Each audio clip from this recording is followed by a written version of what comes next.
celui-là c'est vraiment le maillot des origines. Celui-ci où c'est mon premier déplacement à l'international. Ce maillot-là il a une valeur inestimable. Il y a la petite étoile. Bienvenue chez moi et bienvenue dans mon petit musée. Et aujourd'hui je vais vous faire découvrir ma collection de maillots. Moi je m'appelle Teddy, j'ai 23 ans aujourd'hui et je suis un fan inconditionnel de Team Vitality et des maillots qui les entourent.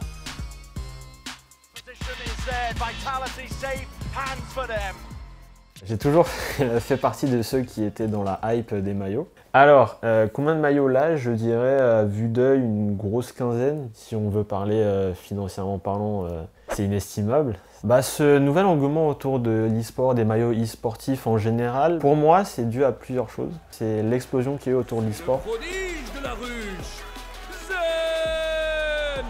Les équipes e-sport, donc que ça soit françaises ou internationales, commencent à miser, je trouve, de plus en plus sur la beauté du maillot. En fait, c'est un truc que dans le sport traditionnel, juste des fois on fait des maillots pour faire des maillots. On voit des designs qui sont pas forcément là dans le sport traditionnel. Les gens achètent.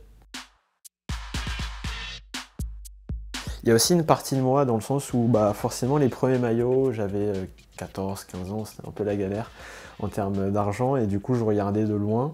Et bah, y a certains que j'ai réussi après une longue négociation pour avoir un peu d'argent de poche supplémentaire avec mes parents pour les acheter. Et donc forcément ils ont une valeur encore plus sentimentale. C'était vraiment une époque où j'avais besoin de me sentir en appartenance avec un groupe.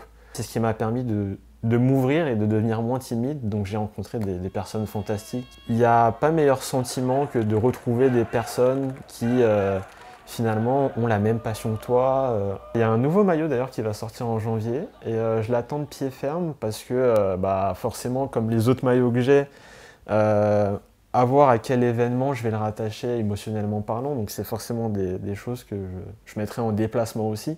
Alors si jamais j'en perds un, si jamais il y a un problème à la machine, il y en a un qui rétrécit, déjà je pense que j'aurai une tête un peu livide, un peu blanche. Je fais quand même très attention à mes maillots. Je les lave, il y en a certains que j'ose même pas mettre à la machine, que je lave à la main. On me prend pour un fou quand je commence à montrer déjà combien de maillots et je me retrouve à déballer la vie de tous mes maillots et à dire qu'il y en a beaucoup trop, mais j'ai envie de dire qu'il n'y en a jamais vraiment beaucoup trop.